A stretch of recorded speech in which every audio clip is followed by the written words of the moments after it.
اب اس منہ کے اندر سے اس کے ادا کرنے کی اپنی اپنی جگہ ہے.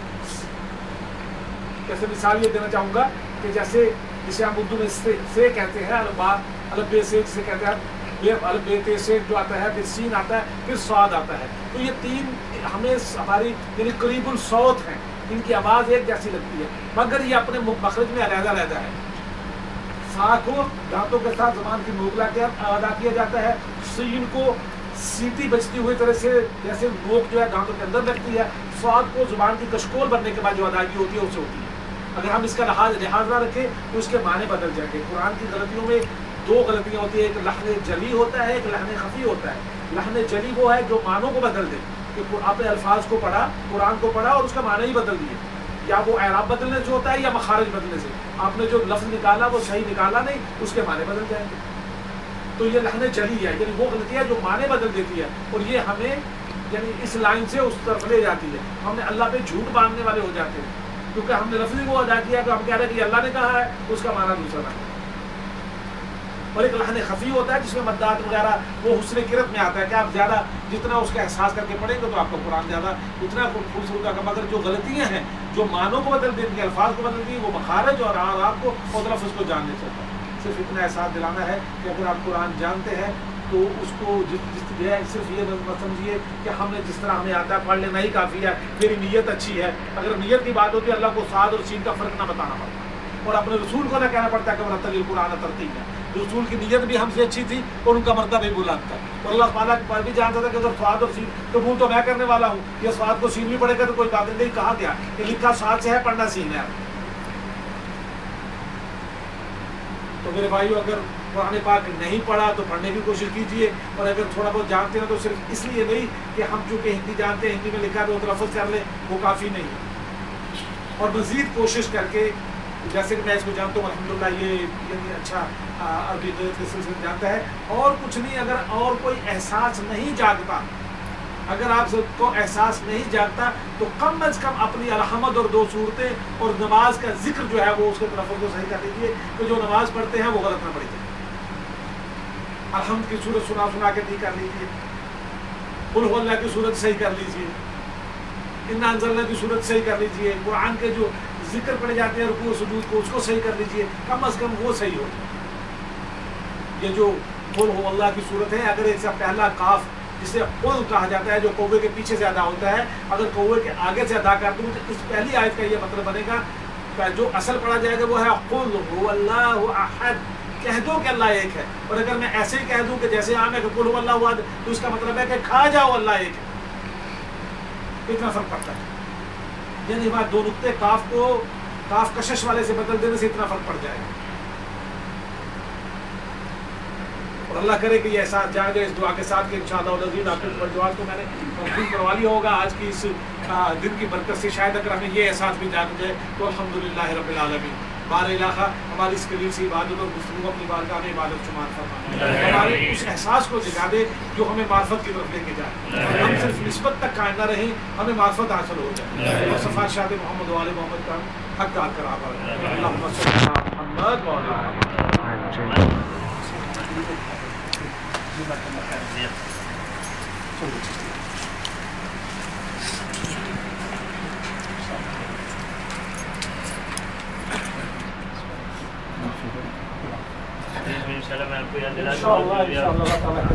بہت اچھے سارے مومن بچے اللہ تعالیٰ کرے کہ یہ احساس ہمارا جاتا ہے، ہم اس کو معرفت میں چلے جائیں کہ انشاءاللہ اس کا احساس بھی نہیں ہو تو ہماری انشاءاللہ منظر ہی دوسری ہو جائے. ارے جزاک اللہ خیر، ماشاءاللہ سارے ٹھیک ہے. چلیے یہاں سے ختم.